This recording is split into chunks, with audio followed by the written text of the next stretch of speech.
on Stockholm, a weekend filled with excitement, creativity, and fantastic adventures. Now, get ready to meet Newbon. Newbon is an actor whose powerful performances have brought some of gaming's most memorable characters to life. Best known for his role as Astarion, the charming yet complex vampire rogue in Baldur's Gate 3. Newbon has captivated fans with his range and intensity. His talents extend beyond the Forgotten Realms, with standout performances as Nikolai in Resident Evil 3 and Elijah Kamsky in Detroit. Become human. Please welcome to the stage,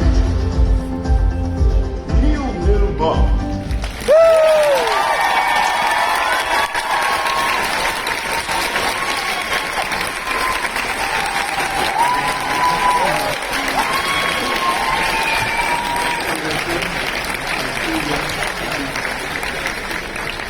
Like you're on the move, like you're about to always on the move, yeah. The action hey, thing. Stockholm. Hello. Well, always traveling, always moving. Yeah. We've been backstage admiring each other's tattoos, I would say. He did have a little moment. Yeah. Checked out each other's skin. It's a microphone. So I need to. We have a lot of questions. I'm going to leave it to the audience, but I need to know something first. How does it feel to be the 17th most iconic video game character of all time? I mean, there's like Mario and Sonic. We'll take that's really kind of amazing. But it's top 20. Top 20, I'll take And you know what? You beat out Nathan Drake. Oh, really? Ooh. We can put it in his face. I didn't know I was in the top 20 of all time. This is something that BAFTA did, I think, so it's legitimate. Oh, right, okay, so it's legitimate precision. Yeah. Although it's so funny when you say, well done for being 17, you go, really, runner-up? It's just like, think about all the iconic characters there are. And it's a game that came out this year. It's a story. Well, I think that's a testament to Larian, really, more than me. It's a testament to Stephen Rooney's brilliant creation of Astarion, the implementation of the story, the great directors we had. There's so many people that go into making these great characters live and breathe. I'm just one of those people that went to contribute towards them. You know what I mean? So, but yeah, I'll take the Yeah, come on. I mean, and everybody here is here to see you today. So let's open up the floor. I have questions I can ask, but it's better if you guys do. So please, first question of the day. Where's the microphone? Let's go. Let's do it. Here we go. Hi. What's your name? Hi, Evelina. Hi, how you doing? I'm good. Vad du? Jag mår bra. Jag mår bra, tack.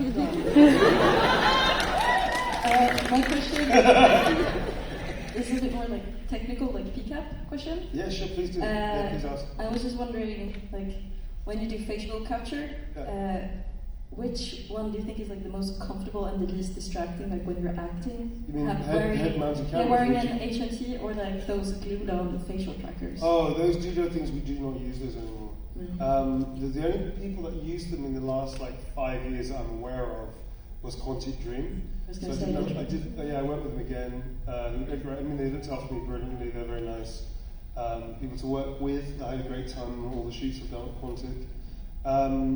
David Cage, who's like the guy who headed up Detroit and all those kind of things. He used to have this thing about them. He liked them. As actors, they're a pain in the ass. I've eaten so many of those. Like, if I did a colonic, I'm sure that you could see like these little weird markers probably coming out or something. Sorry, that's a bit graphic for this time of the day. But it's just, you end up eating them. Like, you just kind of go, that's another 3 pounds. It's kind of ridiculous. They're deeply uncomfortable. They glue them to your face. They don't free you up as much as you think, because you're very aware of these things around your face. So even though you sort of stop being aware of them, you're still aware of them a little bit. They're not very comfortable. I'd much rather an HMC, which is a head-mounted camera, if you don't know what I'm talking about. So those are the things that sit here. They come with their own disadvantages, because you have a camera right here, you have lights here as well. You may have multiple cameras on there, which can add to the weight of it. So you have to get used to that. The other thing is that people don't tell you about is there's pressure points that you will get pain with depending on the genetic makeup of your head, how your head is shaped. And there is zero way that you can prepare for that. It's just if you have good luck or bad luck. I have good luck. I can spend hours on these things and not really typically get much pain. So I'm very lucky for some reason my skull is like performance capture coded. But other friends of mine who've got kind of similar heads to me, for whatever reason, they get crippling pain through their jaws and stuff. It's really bad. So and also hugging is interesting. Kissing is interesting as well. So I did a kissing scene. I didn't do the voice, but I did the performance capture for Dion in Final Fantasy 16. The voice, the actor who did the voice work was amazing. So I'm not saying I did that character. I just did the performance capture and combat and stuff. But I had to kiss a guy called Michael Redmond, who's an amazing and lovely actor. He and I did the kissing scenes for Dion. He played Dion's partner in that. So we had to do it twice. We had to do it with HMCs and make like... Which when you're doing it seriously, you're taking the scene seriously, it's kind of very ridiculous. You're doing a serious scene like, I love you too. But then of course you do it again in the soft hat and you actually do kiss and that kind of thing. So there are ways around it, it's just a bit more complicated. Hugging is, you can always tell when people are wearing head-mounted cameras in games, because the hug always goes, hey, whoop. You always see that, you can kind of almost see the person sort of trying to avoid the thing. They tidy it up afterwards in animation, because they're, riggers and stuff spend a lot of time making sure that it looks natural. So it's not just our movements, it's also been tweaked a little bit as well. But yeah, HMCs are fine. Yeah, you get used to it. It's a knack, Make sense? Thank you. Well, thank you. The dots? They're very bland, they're very British films taste. So being British is fine, but they're very bland. Yeah. Hello. Hey man, love your work. You have What's my your name? favorite line in all of Resident Evil. My name is Toby. Hi. And What's your favourite line? when you called Chris a boulder punching asshole. A boulder punching asshole! That was so fun. So We recorded that in the pandemic in my booth at home. The Japanese guys had to explain to me in great detail why the fuck I was saying that. It was very strange. It was very much a fan service line. oh, for sure, I howled. So I was like, what? So my question is, a friend of mine wanted to ask you, do you have like a favorite line from a game? Feel free if it's not cool to say, but do you have a favorite line that got cut from one of your roles? No, not really. I might have had nice ideas that I thought was really fun that got maybe pulled back a bit.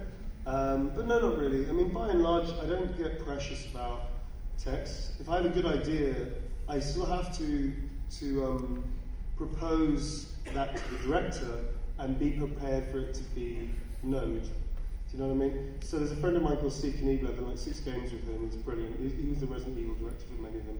And I always have a joke with him. I always go, Steve, I've got an idea. And he just goes, nope. But not really, no. I mean, I'm very lucky that people, especially now, people tend to know what they're buying into. When they hire me on something, they tend to know that I play a lot. I like, if they're very, for instance, with Baldur's Gate, we didn't improvise any dialogue. The dialogue is as written. We just played around with it. I played around with it enormously. So changing a lot of stuff with how it's presented, the ideas I had, that was very unusual.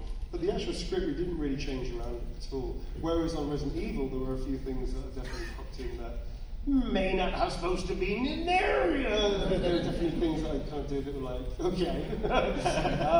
Deliver Us to Mars, which is a game that I directed, the performance, not the gameplay, but the narrative side, I was a performance director on that. And there were definitely a whole bunch of moments that we improvised that weren't scripted.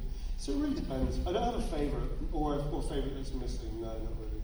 No, I'm very lucky. I like my work, so I never really feel like regretful. Definitely have had situations where I've tried to argue a better idea, and that I lost that because they didn't see it or it didn't work because of the story itself or what have you. No regrets. No. Cool. Thank you so much. No regrets. Hi, my name is Alicia, and I wanted to ask a question because I'm a fellow nap enjoyer, and I wanted to ask. Great, man. It's like you're having a superpower that nobody knows about. Yeah, and exactly. I wanted It's a to really ask. shit superpower, but it's a superpower. Don't let them take it away from you. If The bank's being robbed! Give me 10 to 20 minutes. yeah, if you have like tips on like the best nap, especially in places where it's difficult to wind down and like get a little bit of quiet moment to yourself. You want advice from me how to do that? Yeah. How to have a good nap? Well, this has changed the interview. Let's go. So, let me tell you about the history of my napping.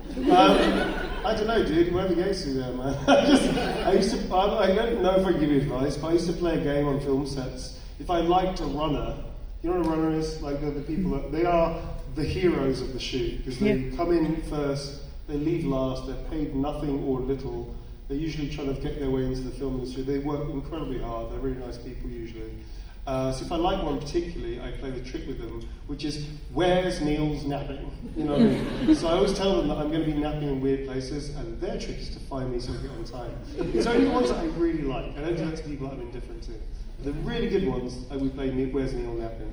And I've napped him to stairs, I've napped him cardboard boxes, under a pile of clothes. So I always keep the thing like, you just see my feet, like, do you know what I mean? A little bit of help.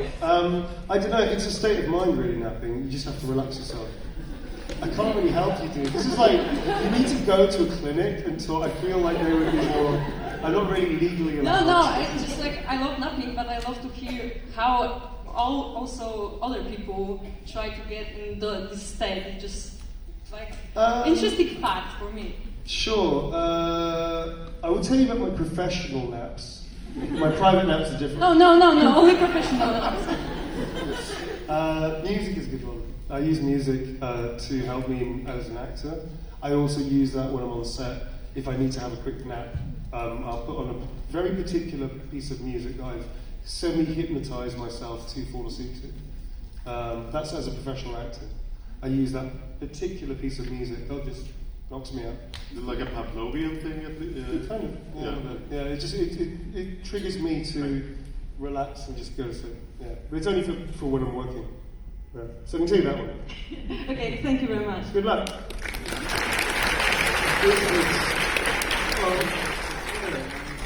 I'm a professional napper. I can put on my CV. Professional napper. Hi.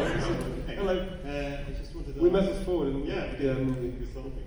I wanted to ask, in the scene where Cassador, sorry, spoilers, but I'm assuming people are... Spoilers! Astarion's a vampire! Spoiler. Sorry. Where he finally gets his revenge on Cassador. If you choose that route, yes, Yeah. in that way. Yeah. You can actually avoid that. Yeah, you avoid it by the plague not having Astarion in the party when they kill Cassador. Did you not know that? Spoiler, darling! Astarion has a whole bunch of other stuff he says if you didn't bring him. He gets very angry. In that scene, it's very intense. Yeah. You can really hear the emotion in your voice. How did you kind of like prepare and like, get into the headspace to kind of do that performance just before? Well, it's a very long conversation, really.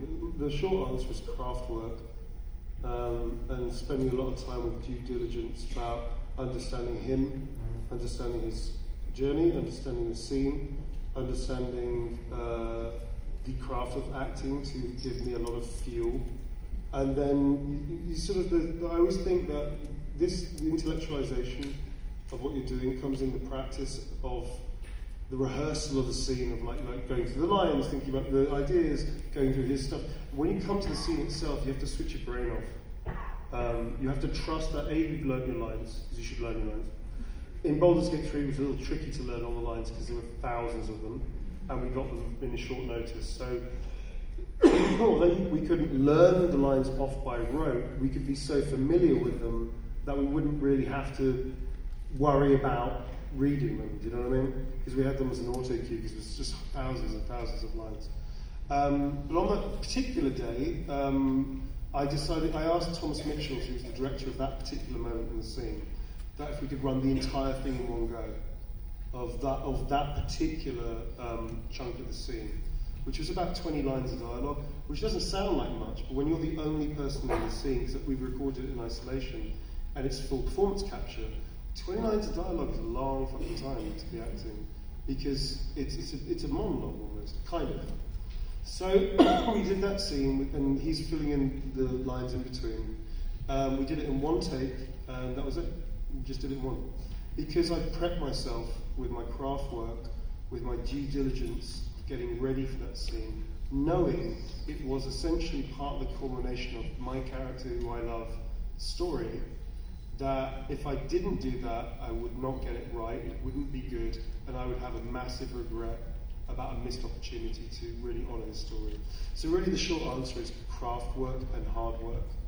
I don't like it when I meet actors that have very good memories, so they learn the lines on the day because they keep it fresh. Fuck off. No, I'm serious. It's bullshit.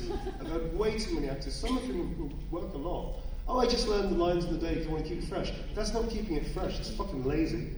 Because here's the thing. You need to learn the lines as far back as you can so that A, you forget the lines. They just come out in the moment because you know them you know them front, back, sideways.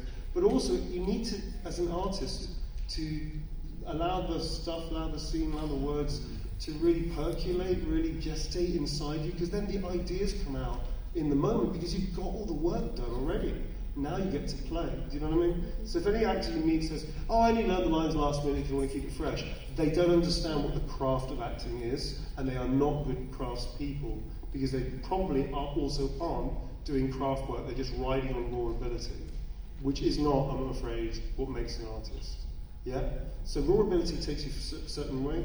Craft work takes you to those heights that you can only dream of. That's the point. So study, use the craft work. That's how I did that for that scene. But thank you. Thank you, Neil.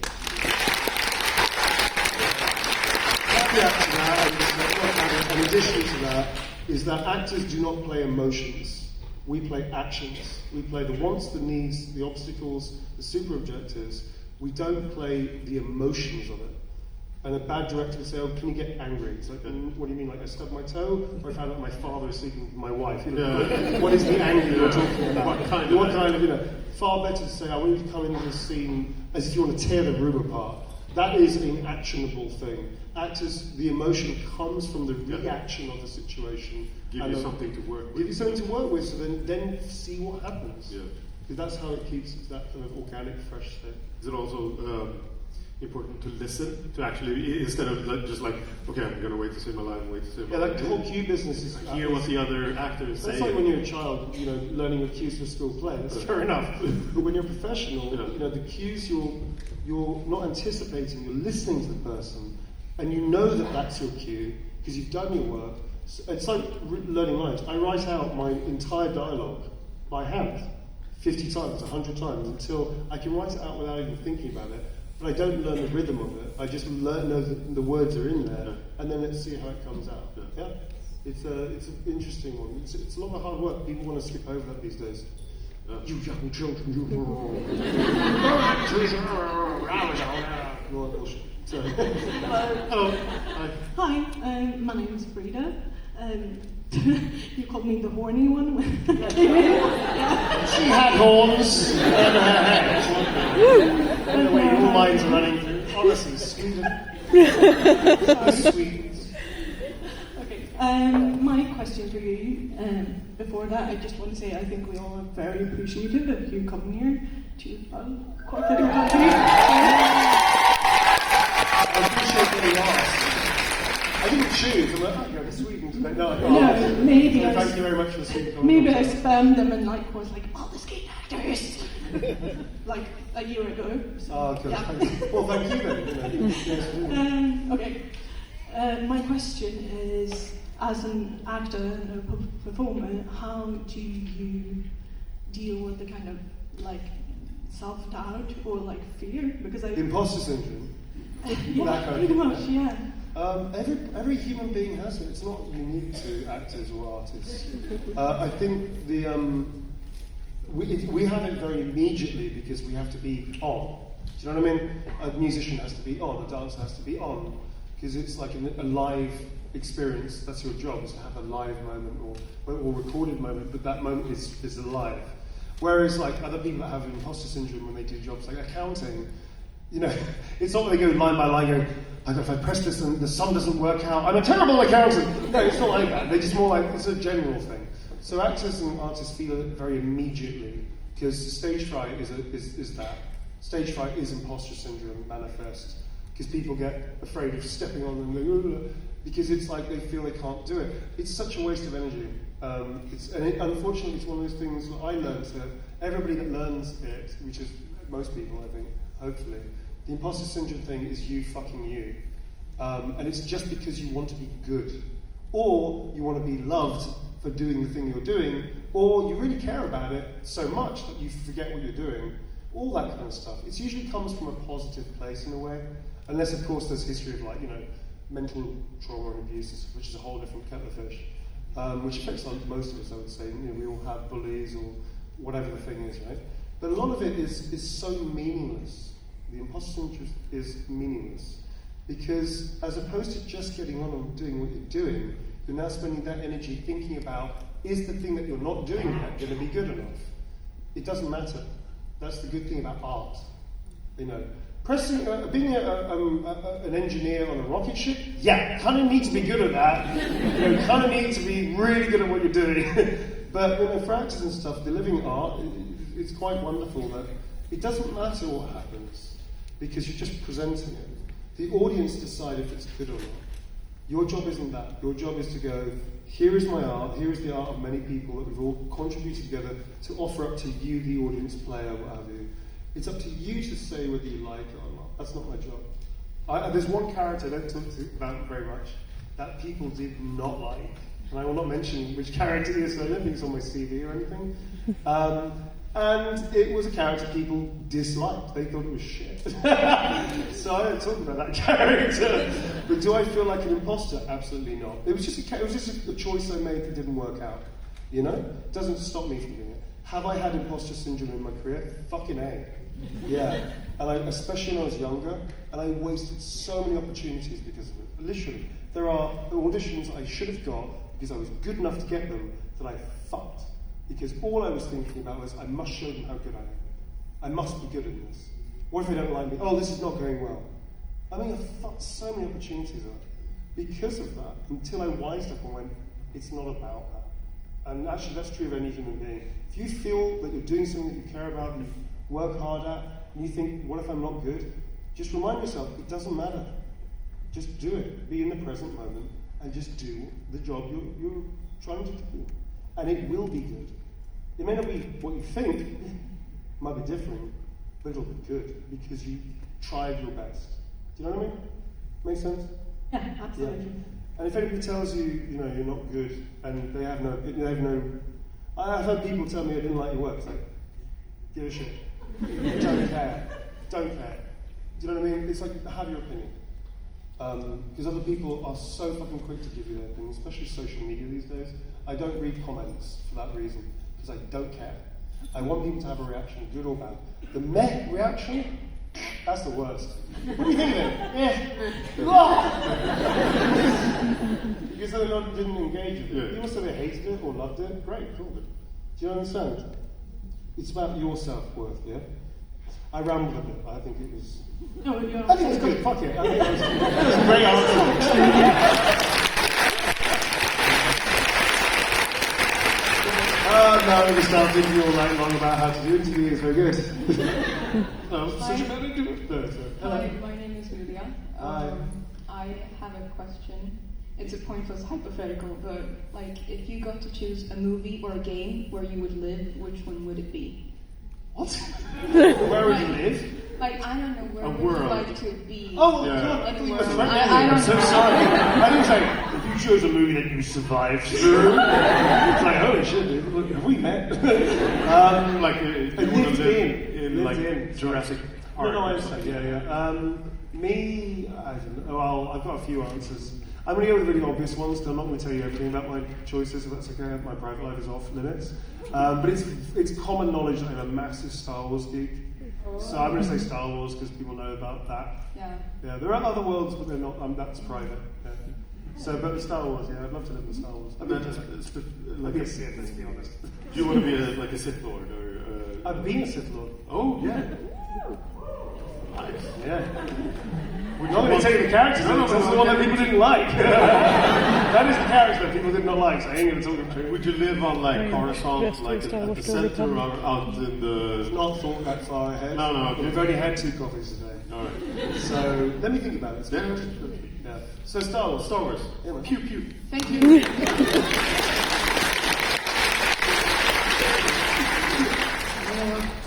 My name is Jay. You're an artist, Sally, aren't you? Yes, Nice thank to you see for noticing. So I love your work, and also I love your interaction with fellow actors in Bolognese 3 as well. And from your interviews, in other interviews, and also from this one, I noticed that you have been made an effort to mention the name of like NPC actors or like fellow mocap performers. Yeah. And thank you for doing that, because those people, like, most of the time, they don't get the rewards they deserve. Actually, I agree. That's why I mentioned it. Yeah, so my question is, was there a role model that you grew up learning from, or who have supported you in your early days and now you want to pay it forward? Yes, there are quite a few actually, many. It's not just one. My English teacher, Bob Mellowish, who died sadly a couple of years ago, who I was still friends with up until his death. Most of my close friends have influenced me for good reasons for that. I would say in terms of actors, I used to have like a surrogate grandfather, a guy called Roy Dutrice. He was, have you ever listened to the audiobooks of Game of Thrones? Yeah, the English version? So Roy did all of those. He did all the voices for all of those for almost all, I think maybe the last couple that have come out recently he didn't. He died about like 4 or 5, he died just pre-pandemic. He was 93 when he finished acting, when he died. He was 92 when he retired from acting. And Roy started acting in a POW camp in the Second World War at 16 years old. He was in the Air Force, got shot down, spent the whole of the war in a POW camp at 16 years old. And it ain't like fucking Great Escape, it was fucking brutal, it was not a fun place. He found acting through that, and he gave me, over his decades and decades, a lot of good advice about auditions, about nerves, about professionalism, all that kind of stuff. He's one of many, many people that I looked up to that gave me support and help. I wouldn't have a career as an actor or in games if it wasn't for Brian Mitchell, All the Emotion, Stacey Boiselle, The Imaginarium, Andy Serkis, those kind of people taking a chance on me. So I think it's also an artist's duty, a responsibility, that when you get to a point where you are competent, you are good at what you do, or great, or what have you, and you're in a place where you are comfortable with what you do, you have to pass it on. It isn't a choice, you must pass on your skills, pass on your support, you must champion people, because you were absolutely championed by people, all of us in that field of artistry. To not do so is to disrespect the art that you are in, because art is not supposed to be selfish, it is supposed to be shared. And without helping other people, you cannot keep propagating the spirit of what art is about. You know what I mean? So yeah, absolutely, many people. Yeah, Ed Wilson, another good example, who was the head of National Youth Theatre. Amazing man, beautiful guy. Giles Foreman, my mentor, who's been my friend and mentor for decades. He is my teacher, and he is still my teacher. I still go back to the studio. Many people, other actors, etc., etc. Yeah.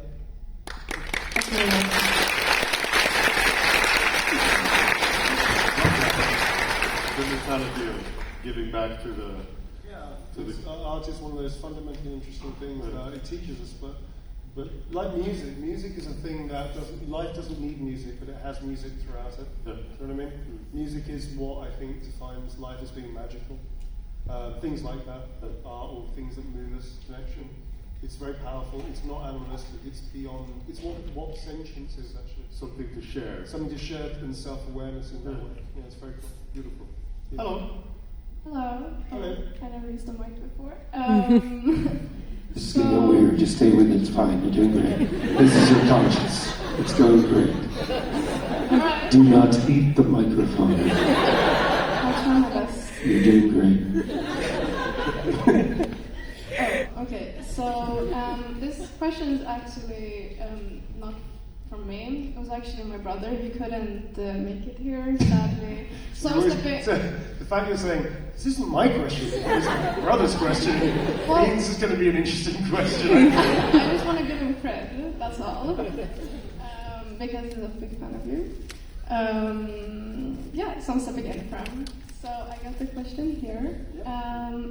He wanted to ask you, if one of your games was ever made into a movie, which character would you most want to play? One of my what, sorry? If one... Actually, really is not your question. It's not.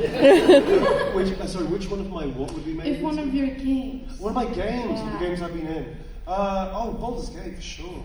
Really? Yeah, for sure. Yeah, I'd love to be in a D&D. But I'd like to play it. Like, I would play Astarion. Like, I want to do the live action of Astarion. I don't know if I'll ever get the chance to do that, but I would love to do that. Yeah, that would be fucking cool.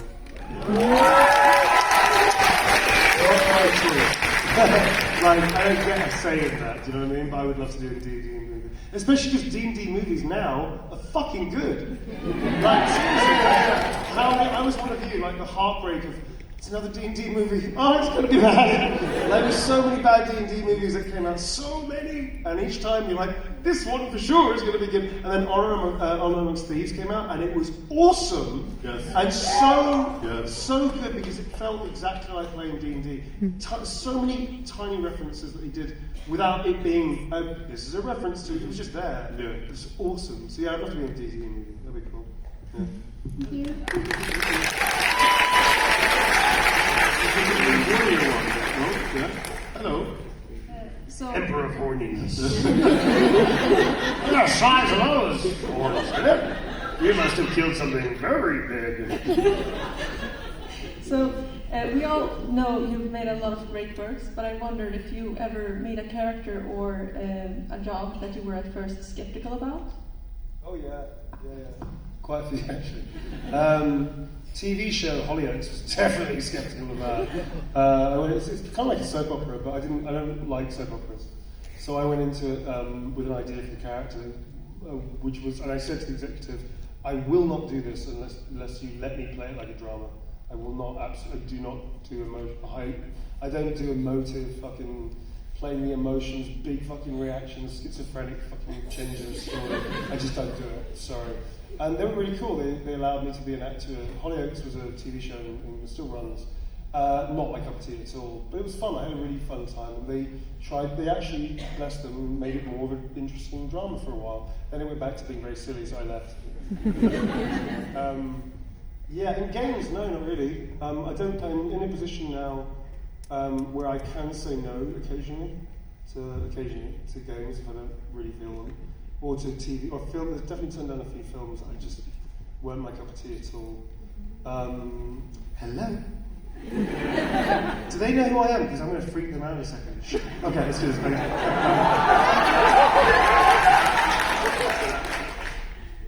Hello? My name's Astarion. 1,000 people or something like that. Do you mind if we carry on with the guest review? Would you like to speak to your daughter? Would you like to speak to your daughter? Darling, your mum wants to know, when are you coming back? When do you want to pick up?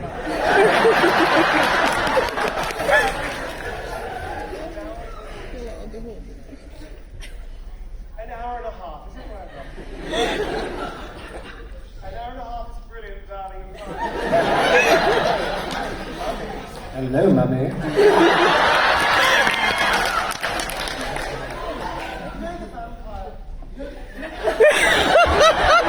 Your daughter's been spending a lot of time with Well, I'm here. So, welcome to the family, I suppose. She's dying inside. I'm going to pass you back the phone. Hello, my name is Newbon. Nice to meet you.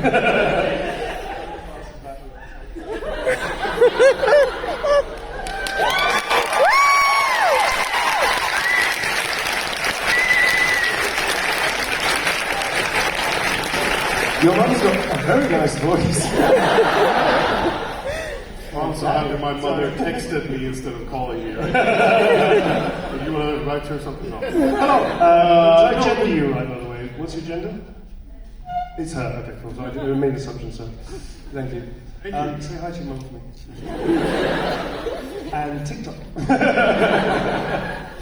Hello. Are you okay? I'm sorry. Good. Hi. Hi. What's your name? Can you beat that? I don't think so, actually. But I'm a fucking nightmare. Sorry. whatever happens. So my name is Frida. Hi. My question to you is, how did your voice acting career start, and do you have any tips for someone who's hoping to become a voice actor? Sure. First thing, drop the term voice actor. You're an actor, which means you should train as an actor. Theatre, film, TV. If you can find mocap training, cool, do that too. Be an actor first and foremost. Learn everything. I don't believe there is such a thing as a voice actor. I think it's a term that the industry and also conventions and things like that have placed on us to differentiate us from film and TV, because for a long time it wasn't seen to be acting. It was seen to be something else. And it wasn't taken seriously by people, and we certainly weren't paid the same, and we weren't given the same kind of credibility. Now, things are different. It is on par with film, television, and theatre, I would say. A different medium, but it has to be respected in the same way, because the level of expertise that's coming into it, certainly from acting, writing, directing, is very high. So first things first, actor. Yeah? Secondly, to do voice work, you need to train your voice. Don't worry about accents so much to begin with. Accents come later. You need to train voice. You need to understand presence, stage presence. If all you're doing is microphone work, it doesn't make a difference. You still need the physicality of being an actor. I never sit down when I'm doing booth work, ever. I'm always on my feet. I take off all my jewellery and all the stuff that will make noise. I'm very physical, knowing obviously how to stay within the perimeter of audio capture. So if the microphone's here, I might be able to play around, but obviously I'm still directing. You know what I mean? So I'm still directing at the mic. But if I didn't have theatre training, I wouldn't understand character development work. If I didn't understand TV and film, I wouldn't understand framing and playing towards the camera, etc., etc. It's all relevant. So start with theatre and film, TV, to do all that stuff. The other thing as well is that I'm unusual. There's not many actors like me. There's Troy Bakers and Nolan Norths and people like that do almost exclusively animation and game work. Most people do not, because it's not sustainable financially. So if you want to be an actor that does voice work, try also theatre. There's a great theatre tradition in Sweden, very strong here. It used to be, I'm not sure what it's like now, but it definitely was about 20 years ago when I used to come here regularly. So, make sure you're an actor. Make sense? Thank you. Welcome.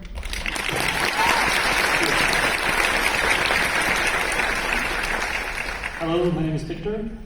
I really love Baldur's Gate. I was just wondering, since it's a huge game and unfortunately some content gets cut, so just wondering, was there any dialogue options with the story that didn't make it in the game? Actually, the only thing that was cut was missions, I believe. I'm not sure what they were. There wasn't anything that we did that was cut, apart from narration. Swen's talked about this publicly, which is why I'm allowed to talk about it publicly. At one point, we experimented with all of us recounting the tale of our story as Astarion, as Karlak, or whatever. Not Karlak, actually, she wasn't even that big at that time. This is like the first year we were recording. So that was dropped because it didn't work narratively. It's still in the build because somebody found it. Somebody found it because all the builds build on top of each other, right? Otherwise it breaks. So you have to keep building. So there's stuff like the narration stuff, which somebody's put on YouTube, and actually it's all of us doing some of our narration. Then they had the better idea, which is to bring Amelia Tyler in, who does an amazing job as a narrator, to be our narrator and de facto dungeon master kind of for the game, and it works a lot better. The other problem was if you knew that we were narrating our own story, it meant that we survived in some state or another. Do you know what I mean? So it didn't really work. So it was the only thing I was aware of that was changed substantially from the beginning of the game. But in terms of cut dialogue, I don't think there was any cut dialogue. Not for me. What was your favorite? If you had to pick one of your lines, which one's your favorite line? I'm not going to do that. Have that question. Fuck off. Not doing it. 15,000 lines of dialogue, with the exception of Open Door or something like that. All of them are awesome. Don't have a favourite. So I'm going to bring with you today. Fuck off. Fuck off. Yay. Darling. Fuck off. It's not you, darling. It's me. Oh, that hurts so much. Yes, I got the line!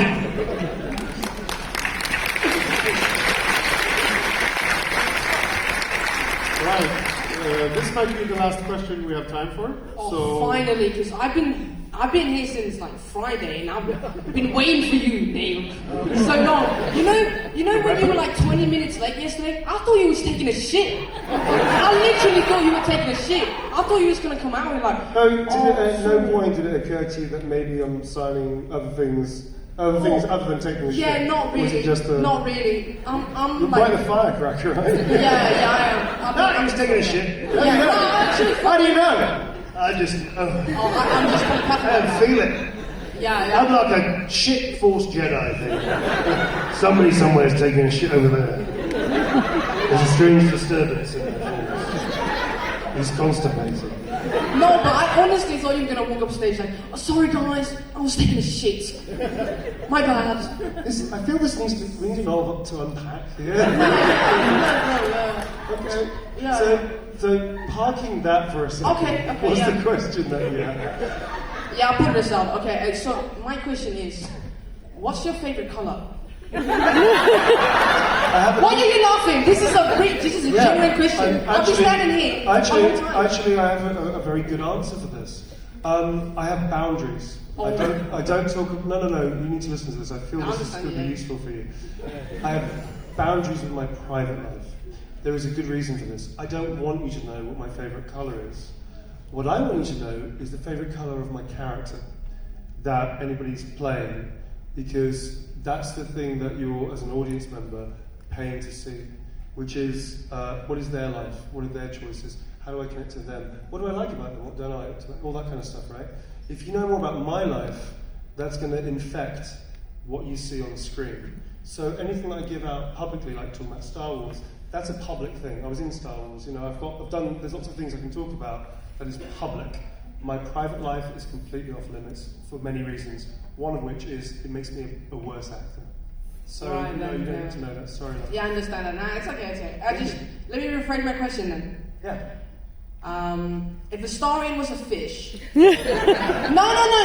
This is a good icebreaker. Let me tell you, this is a good icebreaker. If Astarion was a fish, what color would it be, and in what water would he be swimming in, like the Red Sea, like Atlantic?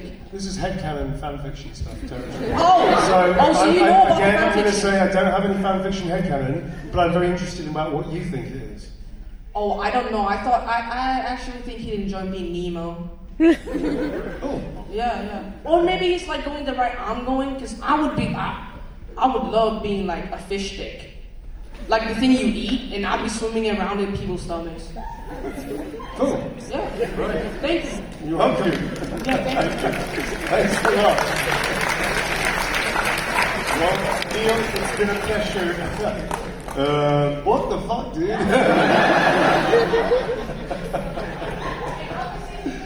Okay. I'll be armed too, it's fine.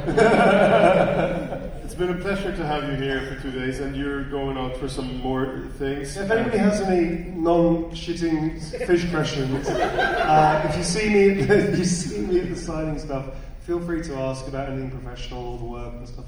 Happy to talk about it, yeah. Thank you so much for taking the time, and thank all of you, and have a great rest of the con. Thanks a lot, folks.